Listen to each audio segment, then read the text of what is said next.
For thousands of years, the world knew one powerful land by a legendary named Persia. It was the kingdom of magnificent palaces, powerful emperors, and ancient cities that once ruled vast territories stretching from Egypt to the borders of India. Greek historians wrote about its mighty kings, travelers admired its culture, and merchants crossed deserts along trade routes that connected continents. Persia became a name filled with mystery, power, and beauty. But if you open a modern map today, you won't find Persia anywhere. Instead, you'll see a country called Iran. So what happened to Persia? Did the empire vanish from history? Was it conquered and replaced by another nation? Or did something quieter happen, something that slowly changed how the world referred to this ancient civilization? Let's watch. 1. The rise of the Persian Empire. More than 2,500 years ago, a powerful empire began to rise in the lands of the Middle East. It was founded by one of history's most remarkable leaders, Cyrus the Great. Under Cyrus, the Achaemenid Empire expanded rapidly, becoming one of the largest empires the world had ever seen. Its territory stretched across modern-day Iran, Iraq, Egypt, Turkey, parts of Central Asia, and even into India. The Persians built incredible cities, including the magnificent capital of Persepolis. When they referred to the land of the Persians, they used the word Persis, which later evolved into Persia. And that name stuck. For thousands of years, much of the world would know the region by this Greek-inspired name. But the people who actually lived there used a different word entirely. 2. The name Iran is far older than you think. Long before modern countries existed, the inhabitants of this region already had a name for their homeland. They called it Iran. The word comes from an ancient linguistic root meaning land of the Aryans, referring to the Indo-Iranian peoples who settled the region thousands of years ago. During the powerful Sasanian Empire, rulers used the term Aranshar, meaning the kingdom of Iran. This was centuries before Europe began using the word Persia. So in reality, the name Iran is actually older than the name Persia. But because Greek and Roman historians dominated the written histories that later shaped Western education, their name for the region became the one most widely known. For centuries, the outside world spoke about Persia. 3. Persia through the eyes of the ancient world. The name Persia became deeply embedded in global culture.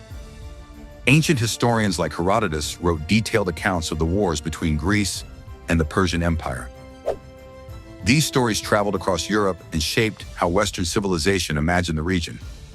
To Europeans, Persia became a land of beauty, poetry, and mystery. Persian carpets became symbols of luxury. Persian gardens inspired architectural design.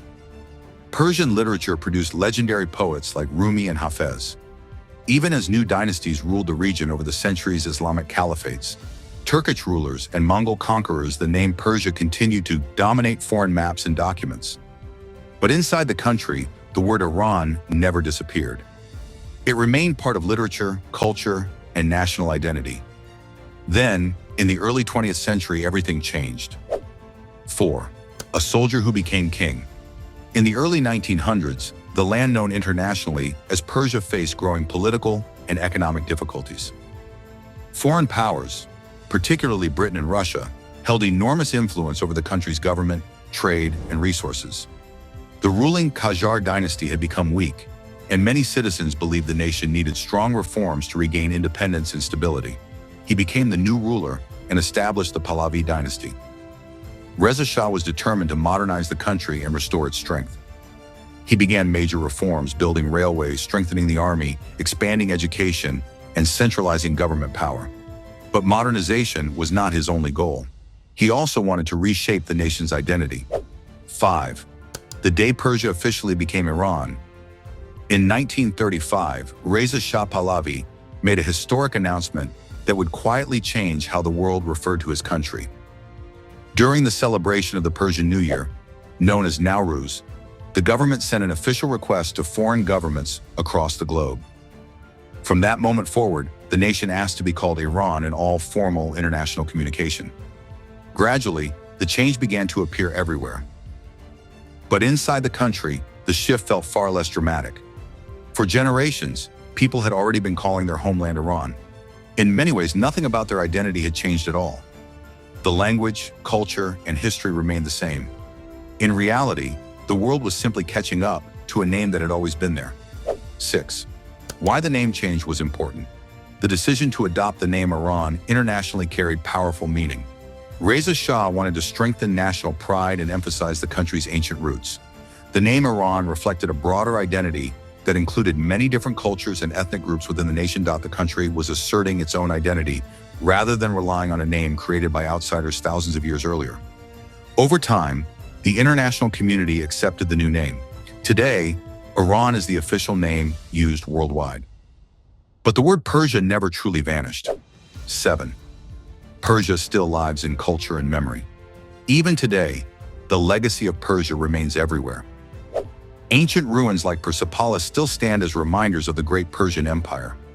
Persian art, poetry, architecture, and cuisine continue to influence cultures around the world.